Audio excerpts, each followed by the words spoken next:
What is up, America? Man, I knocked out that week just like Muhammad Ali was knocking out people back in the day.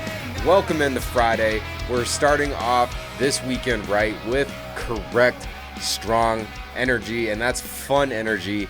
And that's right, man, because the Frickin' has brought us in the anthem. Look, you might not like punk rock, but this song's going to get stuck in your head anyway, isn't it, mama? You know who I'm talking to, and you know who's sitting across the table from me. I am so happy to have this man here with that silky, smooth radio voice. We got Kevin Batstone.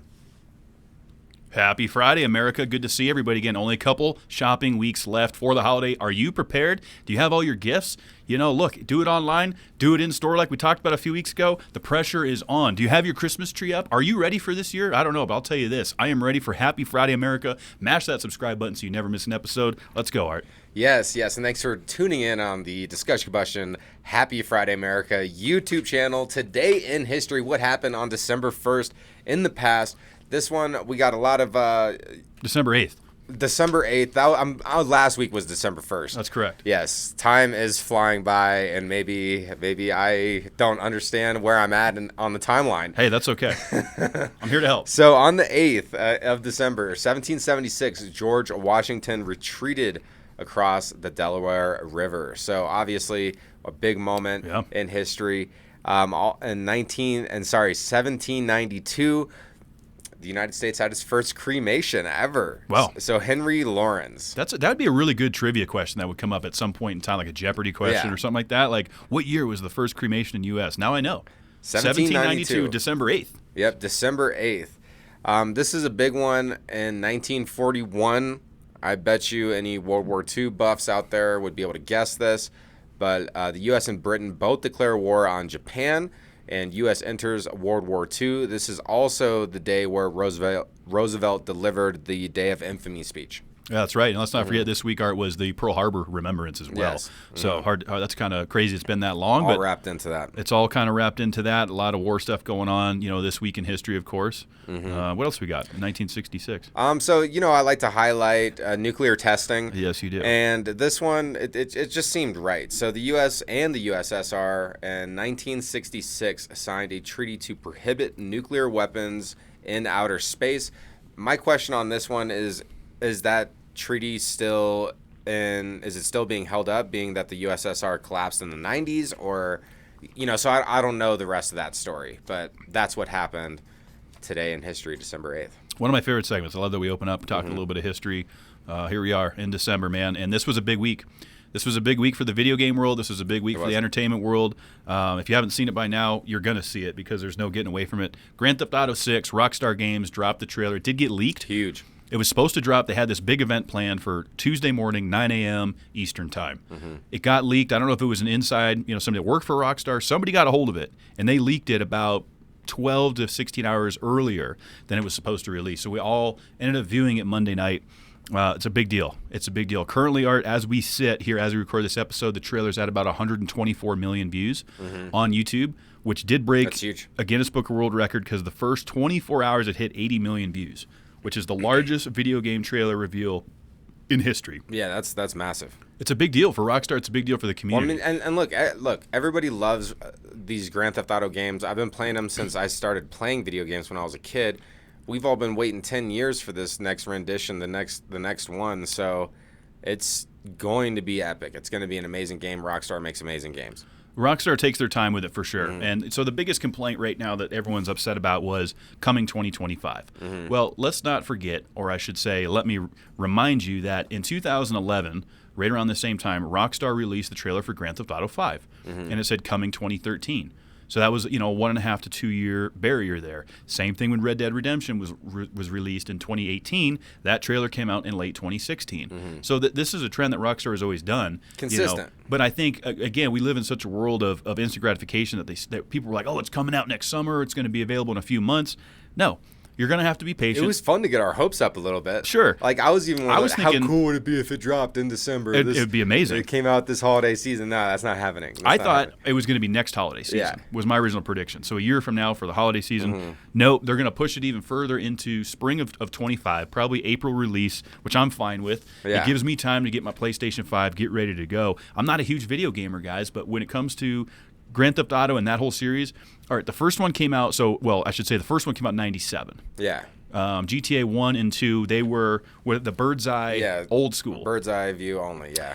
Grand Theft Auto 3 came out in 2001. It changed the world, right? Because it became kind of the first, free roam, 3D, do what you want, screw off kind of video game. It changed the world. I mean, so really the first was Mario 64 to really do the 3D platforming.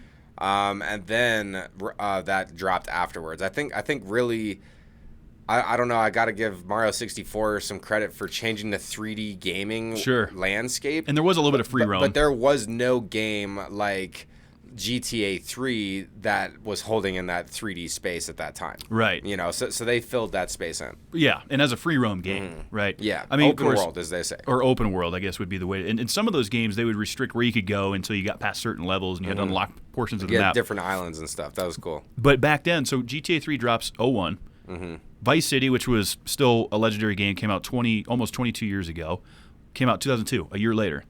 And then you fast forward 2 years to San Andreas, which was a massive game. Yeah. Came out in October of 04, and then it released on Xbox in June of 05, because Xbox ended up getting the rights, because originally it was just a PlayStation game. And then 2008, Grand Theft Auto 4, 2013, Grand Theft Auto 5, and now 2025, Grand Theft Auto 6. It's going to be tremendous. If you haven't seen the trailer, I recommend it. Yeah, it's definitely going to be good. This is one of those games that when I had all the time just to focus on video games, even Starfield, which I haven't played yet, which was released by Bethesda, a new IP of theirs, which they released recently, I haven't even played that game. And these are the type of games that I wish that were out when I had nothing better to do. Because right now, I love looking at video games. I love doing some research on them, but I don't normally find the time to actually play them myself. Yeah. I will be buying this. I will start the campaign. I can't guarantee I'll finish it, just like Tears of the Kingdom. I think I did beat 5. I'll probably try to beat 6. I'm sure it's going to be intense, but that's a game I will be playing for sure. I'm excited for that. I'm excited for that. I'm going to allocate some time once that happens. But look, if we're taking time off work for this, I'm also doing this. I'm down to take some time off to get this in. We'll revisit this topic in about 16 months. Okay. So until then, Grand Theft Auto 6, we wish you well. Yeah, what a bombshell of a release trailer. And there was also a bombshell found in a garden in Wales across the pond over there. This military munition had been sitting in a garden for over 100 years. It's crazy. Kind of a fun story. So Jeffrey Edwards, who was the owner of the home, he had been living there 41 years. He was 77 years old. That was the current owner. Apparently, the story of this shell that was in this garden is a long time ago. This guy, he was what is it? He was delivering lemonade. Yep. Okay. Yep. And so he had a bike. He had his little buggy and stuff. Like a basket on it. Yeah, maybe it was actually a horse-drawn. But either way, he ended up finding this bomb on a beach, and he shrugged it onto his little cart, and then took a bouncy trail 7 miles back. Yeah. Okay. And so you just think about how dangerous that whole situation is. And so once this object was discovered and it was called into the bomb squad did go out there. They did determine that it was a live round. It's crazy. Yeah, so it was live for over 100 years. And it was a confirmed 64-pound naval projection. And it dates back to a British warship from the 1880s to the 1890s. That's pretty wild. And so, where was it in here? I didn't bold it out, but it had a small likelihood of actually going off because, the charge was low on it or something like that. Yeah. So it could probably just sat there for another 50 years without going off. Maybe it would have turned into a dud. Probably. But either way, crazy story.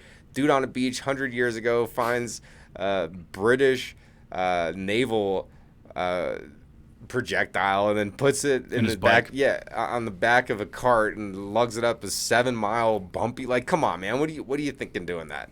That's a risky move for sure. And there's not just not knowing what it is. Number one, if it's live, the fact that it's that old and still had some sort of live tendencies is pretty amazing to me. That just goes to show you that these things can stand the test of time. It's like I know guys that are sitting on ammo and rounds from the early 1900s. That will still fire fine in an old, Smith & Wesson, 45 or whatever. Those old revolvers. That ammo is still good after a certain amount of time. So, not surprised that these, military projectiles would be any different. But the fact 7 miles is that's a pretty good hike on a bumpy road. When you get this thing bouncing around that could potentially explode. I mean, my guess is that they had it strapped in. They strapped it in nice and hopefully had some padding around that thing. Wow. I mean, when you're delivering lemonade, you think that like you would have fresh squeezed lemons, you have like some towels to hold and protect these lemons on your journey. So. Yeah, I'm not too sure, but I like lemonade. Lemonade's pretty tasty. Me too, but do you ever just drink lemonade like just straight? Yeah. Like just the lemon juice? Oh no, that's not lemonade. That's lemon juice. That's like lemon water. That's lemon. Well, I think I like lemon water more than lemonade. Because lemonade's made with sugar. Yeah. It's added. You got lemon juice here adding to water. No, lemonade's delicious, I think. But yeah, I mean all the sugars though. I'm going to stay away from that. Not subscribing. Yeah, natural sugar only. I would rather have lemon water. Natural sugar's only for me. But not to get off topic here, but speaking of lemonade, I almost put this in the script this week, but it's kind of a sad story. Okay. Panera's now got their second lawsuit because they're selling charged lemonade.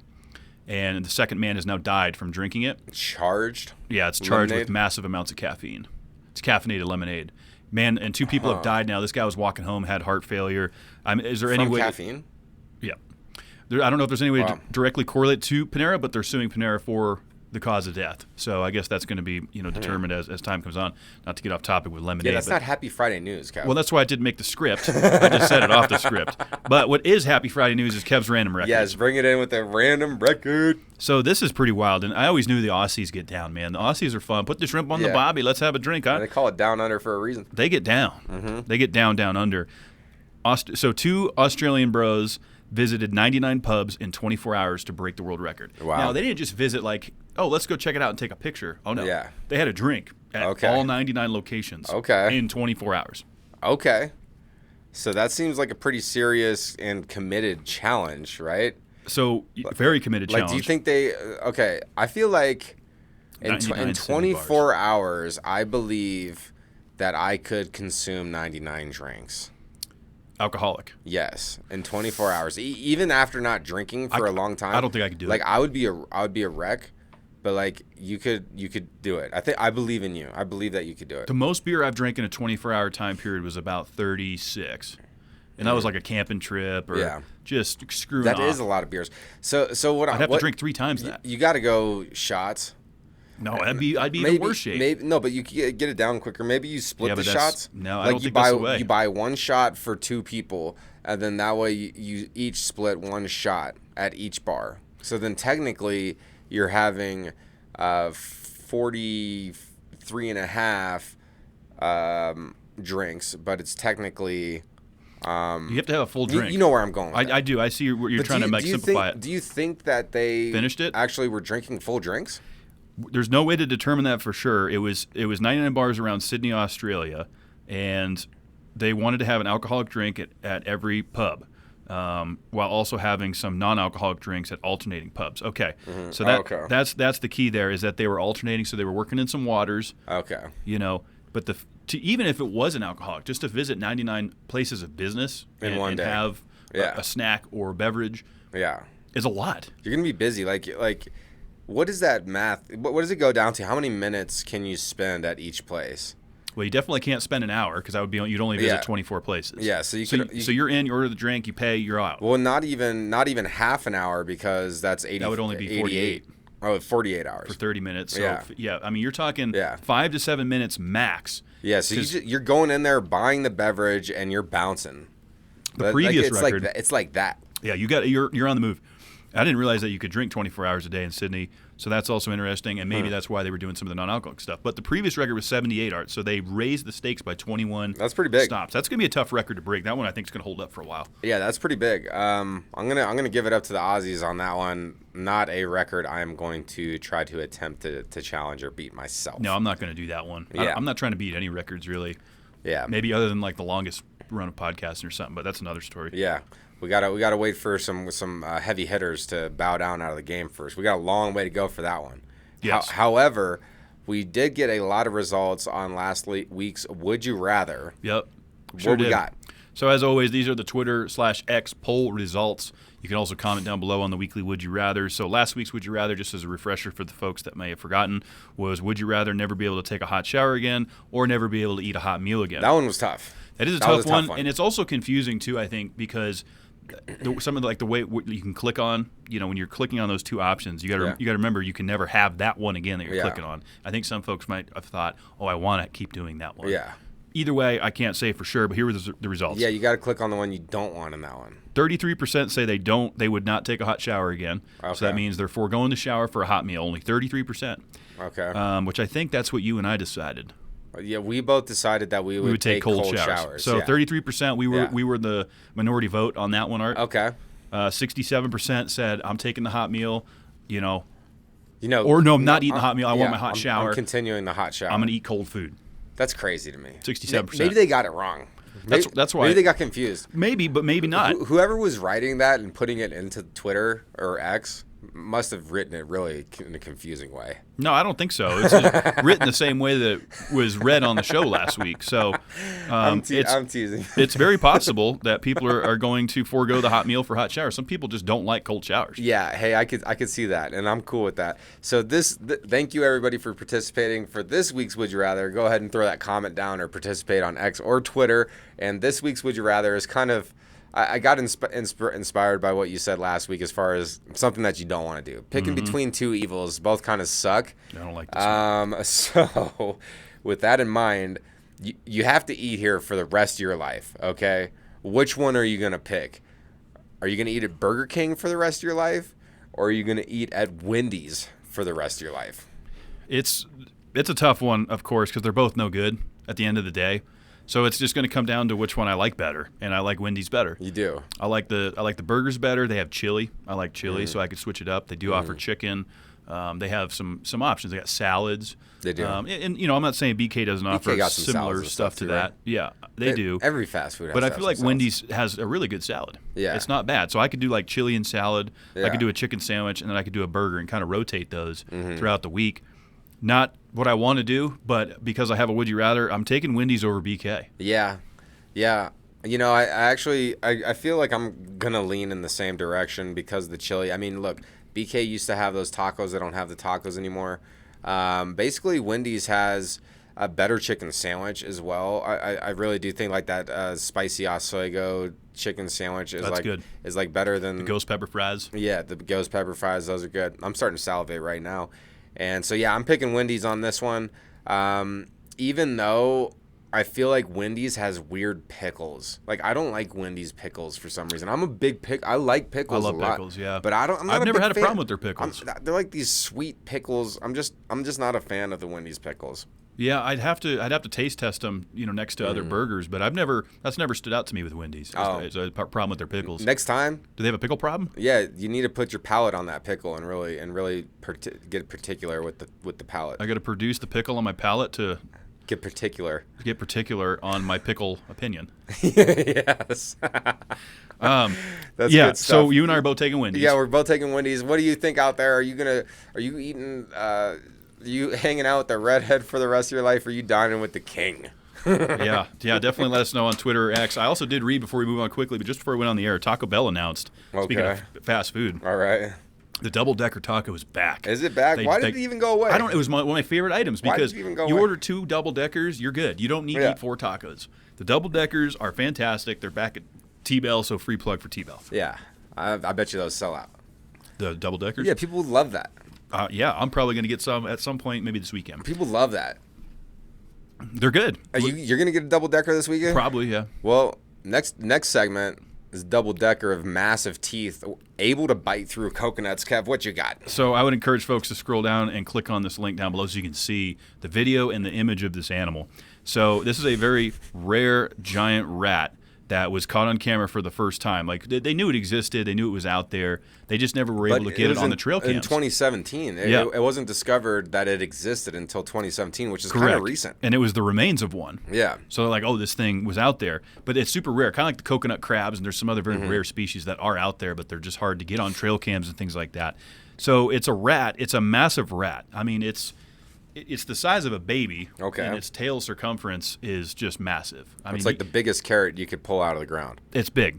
It's big, and they caught this thing on the camera. So like I said, I would refer folks to the link down below so you can actually see it rather than me just explaining what it looked like. But pretty incredible. Yeah, and its teeth were massive. It can break through a coconut. Yeah. I mean, we got to take hammers and rocks to break those things open. This thing just chomped right into it. That's crazy.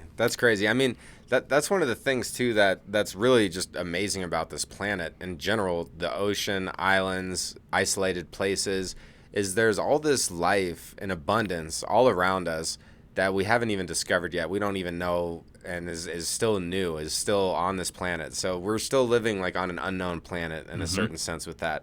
And it brings some mystery into this, planet where it's like, okay, we know everything now. It's all shared on phones, but do we know everything? Are all the phones telling us the truth? Yeah. What's really out there? So, well, like, just because you think the world is completely exposed, it's not. Like, there's still a lot of mystery and life to be lived out there, man. Yeah, and a lot of folks just take things at face value. AI can confuse people now and lead you to believe that there was a person there when there wasn't, or whatever the case is. But this thing it's just incredible. So it's actually called the Vangunu giant rat. Okay. So if you were to like Google that, or as the locals call it in the Solomon Islands, it's the Euromes vica. Okay. Is what they refer to this species as. Super, super rare. So I mean, this could be the last of that species. It's very possible. Yeah. There's no way to know for sure, but they got with the locals and they were able to kind of strategize on where to put the cameras, where they thought these things were going to be, and they kind of used the coconnuts as bait. Hey, my bad. I didn't watch the video. Did you see it chomp into a coconut during this video? It didn't necessarily. So it's just kind of scurried dark. by. It's dark. Scurried by. You can see the size of it. You can see it interacting with the others. And I think more than anything, the scale when you see this massive thing, because it's a rat. It's one of the largest rodents in the world. Is this thing? Yeah, that's crazy. That's crazy, man. No, great story there. Keeping on with the theme of massive things. If you're in Texas, and you know how they all like to do it bigger in Texas, right? There's a massive inflatable Santa that is actually a mystery, right? And so everyone loves a good mystery. There's an empty lot out here. Where is this place again? Texas neighborhood. Oh, either way. Regardless of the place in Texas, there's a neighborhood with a vacant lot, and out of nowhere, this big, old, inflatable Santa appears, and it's huge. It's like just this massive thing, and nobody knows where it came from, but it has people attracted, so kids are swinging by there, everyone's checking it out, and it's just, these are fun times of the year, right? We're trying to come together, share love, share experiences. Thanksgiving was over, getting together. And so I think it's really a fun mystery that somebody anonymously put up this big old thing. And it just goes to show you that people love a good mystery. They love it when they don't know everything, I like a good mystery because I want to know. Now it's a mystery of what town this is in. It's near the Holly Tree area. There it is. Holly Tree area in Texas. Yeah. That's good. I'm not going to point out the amount of spelling errors that I see here in this portion of the script, but there is a significant amount. Is there? Oh, yeah. I mean, giant mystery. I mean, come on. Okay. Yeah. So things happen, man. We're lightning round. We're so busy. No, that's good. Writing these shows. We have it's life. Okay. There's a lot going on. The viewers aren't going to see the script. They're just hearing us go over it. But stuff like this is kind of fun. Somebody probably did it to bring some joy, and it's like, all right, let's do this and just kind of get the community riled up and see, get them talking, get them in the Christmas spirit. Like I said in the opening of the show, people are buying stuff and they're getting excited. And I see you have a question here, regarding it about decorating. Yeah, I was going to move into that next. Yeah. And even though I already know the answer to this question, I'm still going to ask you and all the listeners out there, do you like to decorate for the holiday? And if so, How much do you do, Kev? Well, the answer is, do I like to decorate? No, I don't. It doesn't really do much for me. But I do have a couple things. My ex-girlfriend was nice enough to let me have some snowmen that light up, which are pretty cool. Nice. That's kind of a winter thing. It's not necessarily Christmas, but it's Christmassy. Yeah, it's a little Christmassy. I'm only putting it up because of the holiday. So I got my 3 snowmen that light up. I do have a stocking that I hung below it, also courtesy of my ex-girlfriend. Oh, that's nice. And I have a little Patriots gnome. Gnome. Yeah, it's a little gnome. He's like holding a football, and he's got a Santa hat on. It's pretty cool. I'm a big Patriots fan. We're recording this right before we play, so I don't know how we did last night, but I bet we lost. So that's it. I mean, that's really all I do. I like the Christmas lights. I think it looks really cool. I like the tree that's in your apartment. But I don't, for me, I don't really enjoy decorating anymore. That was more like as a kid thing. Yeah, I could see that. That makes sense. I'm somewhat similar. I mean, I literally have a small, like little tiny Christmas tree that I don't even take the lights off of. And to get ready for Christmas and I've just plugged it in and like put it in my living room. Has it been better with the dimmer? Way better. Yeah. Way better with the dimmer. Sometimes the lights are too bright on a Christmas tree. It was way too bright before, and that was a Solid Lad recommendation. That was an SLR Solid Lad recommendation with that dimmer. It really helped. Yeah. And so I got the ambiance going. Now, as far as decorating, I've found I have a newfound love for decorating and lighting and stuff, but it's not Christmas related. This is stuff that you enjoy all year long. So on that one, I'm not going to shun it, but I'm not really about it myself. One thing that not everybody is about is sour cream, and great segue. Yeah, you got an interesting article on sour cream here. Yeah, let us know if you like sour cream, because some people aren't into it. Like just the name sour cream makes people uncomfortable. They're like, I don't know, that doesn't sound good to me. They're like, I don't know what that is. I've had a lot of people tell me that. I like baked potatoes. I like putting that on some things. Certain things I like sour cream on. But is it healthy? And that's a new study that came out that I enjoyed reading. Again, encourage you to scroll down and give it a go. So sour cream, it's a lactive product, right? It's a dairy product. And when they were looking into it, it actually, because it's almost like it's got some age to it, right? And it's not just, you're not just drinking like milk, because we know milk has some health benefits, but it can also, if you're lactose intolerant, it also causes some issues, as I'm sure sour cream would as well. But sour cream can protect the inside of your gut and help regulate bowel movements, which for me is a good thing because, well, I got the IBS. So sour cream is a good thing to have in my diet. Now, too much of anything is too much, Art. Yeah. If you're putting dollop after dollop on there, it's no good. You're going to make it too much, too rich. But it's not, as far as the calories are concerned, and as far as like what it can do, as just like yogurt. Yogurt has probiotic principles. It was being compared to, because some folks like to use Greek yogurt in some of their recipes and toppings. But for the most part, sour cream, after reading this article, in conclusion, is not necessarily as bad as I originally thought.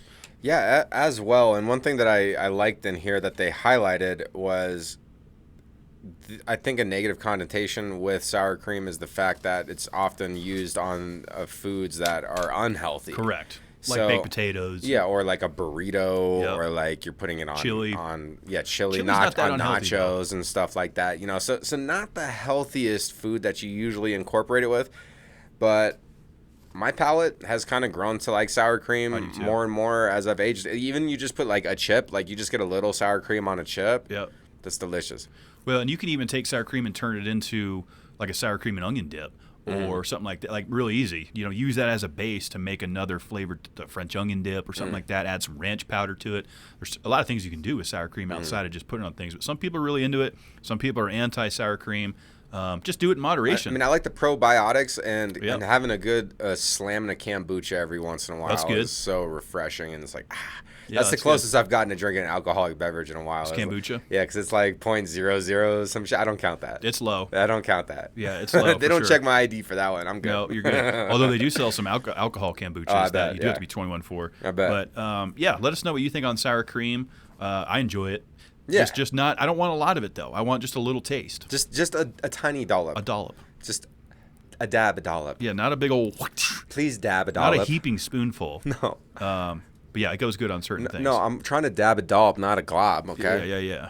Yep. So yeah, if you're eating sour cream this weekend, good for you. It's just take it in moderation. It'll help your gut a little bit. And let's not forget, some of the serotonin that's produced in the body comes from your gut. So you got to take care of your gut, guys. It's true. They say that the second brain is in your gut.